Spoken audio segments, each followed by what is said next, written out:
राधे राधे। मैं पंडित देवेंद्र शुक्ला आपका आपके चैनल श्री एस्ट्रो ज्ञान मार्ग में आपका खूब स्वागत करता हूं। मकर राशि, आज से मिलेगा फल, गुरु हुए मेहरबान, बड़ी खुशियां, तरक्की ही तरक्की। संपूर्ण जानकारी सरल शब्दों में, सरल भाषा में, सरल उपाय के साथ आपसे निवेदन है, प्रार्थना। आपने लाखों उपाय किया, एक उपाय मैं भी बताता हूं, करेंगे तो हो सकता है लाभ हो तो आपके जीवन की दिशा और दशा बदल जाएगी। हमसे जुड़ जाइए, अपडेट रहेंगे। जुड़ने के लिए हमारे चैनल को सब्सक्राइब करिए, आपका एक पैसे का खर्च नहीं। छोटा छोटा उपाय बताता हूं, उपाय को करते चलें, हो सकता है लाभ हो जाए।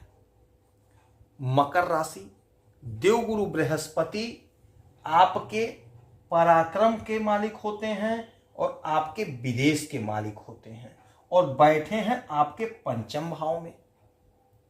और 1 2 3 4 5 6 7 सातवीं दृष्टि इनकी पड़ रही है आपके आय के घर पे।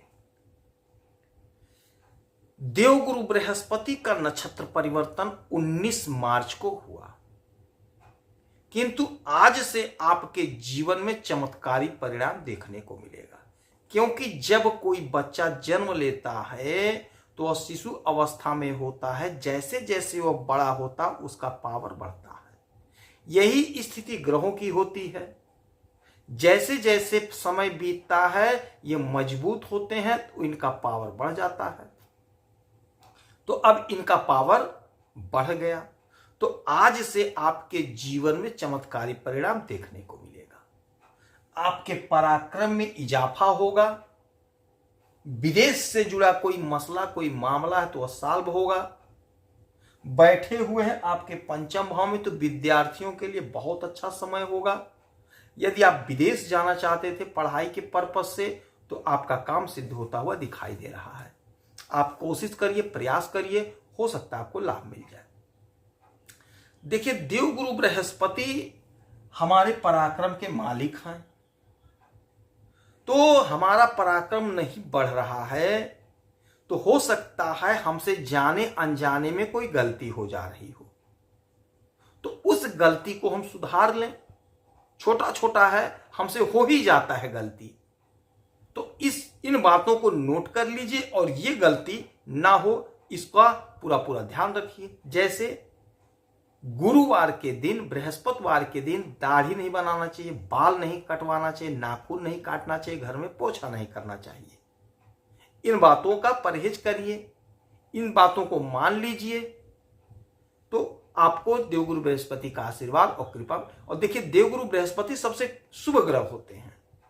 देवगुरु बृहस्पति संतान देते हैं, धन देते हैं, बुद्धि देते हैं, ज्ञान देते हैं, पराक्रम देते हैं, मान सम्मान पद प्रतिष्ठा देते हैं। तो अगर ये रुष्ट हो गए तो ये सब में कमी आ जाएगी।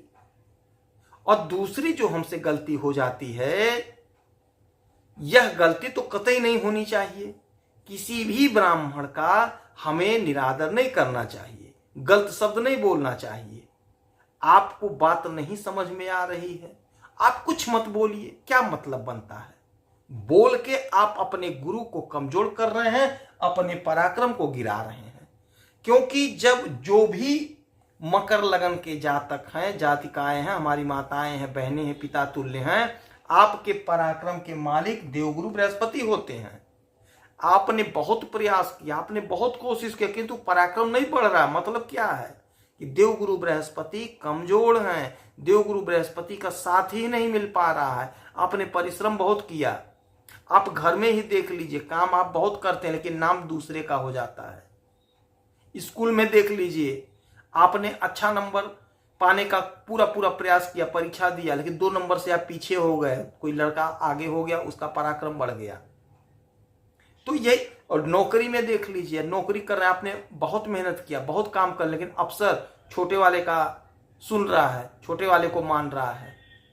आपका कोई केयर नहीं, आपको कोई नहीं देख रहा, आपको कोई प्राइज पुरस्कार नहीं मिल रहा है, पराक्रम ही नहीं बढ़ रहा है। तो हमसे गलती हो जा रही है, तो उन गलतियों को सुधार लीजिए। आपका एक पैसे का खर्च नहीं है। मंदिर में भगवान का दर्शन करिए, माथा टेकिए, गुरुजनों का आदर सत्कार करिए, माता पिता का आदर सत्कार करिए। ब्राह्मणों को तो कतई मत गाली दीजिए, उनका आदर सत्कार करिए, तो आपके गुरु मजबूत हो जाएंगे। और जब गुरु मजबूत हो जाएंगे तो आपका पराक्रम स्वतः बढ़ जाएगा, और जब पराक्रम बढ़ेगा तो विदेश से लाभ मिलेगा। बहुत अच्छा हो जाएगा। जो हमारे भाई, जो हमारी बहनें बाहर जाना चाहते थे पढ़ने, उनके बाहर जाने का रास्ता प्रशस्त होगा। बाहर जाने का प्रबल योग बन रहा है और प्रबल योग आपका बन जाएगा।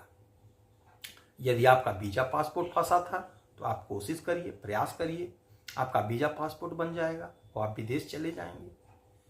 विदेश से कोई पैसा फंसा था, आपका कोई धन फंसा था, तो जो विदेश का फंसा हुआ धन था वह धन आपको मिलता हुआ दिखाई दे रहा है। विदेश का जो भी मामला था वह सॉल्व आपका हो जाएगा। अच्छा, बैठे हैं आपके पांचवें घर में, यहां से ये आपके इस घर को देखें, एकादश भाव को, 1 2 3 4 5 6 7, एकादश भाव। आपके आय के घर को देखेंगे तो आय के नए नए स्रोत बनेंगे। आपकी जो इच्छा थी, जो नहीं पूरी हो पाई थी, आपकी इच्छा पूरी होती हुई दिखाई दे रही है। तो ये जो परिवर्तन हुआ है, इसका आपके जीवन में बहुत बड़ा असर पड़ता हुआ दिखाई दे रहा है। विद्यार्थियों के लिए समय बड़ा अच्छा होगा। जो लोग कॉम्पिटिटिव एग्जाम की तैयारी कर रहे हैं, आपका मन लगेगा, आपको लाभ की प्राप्ति होगी।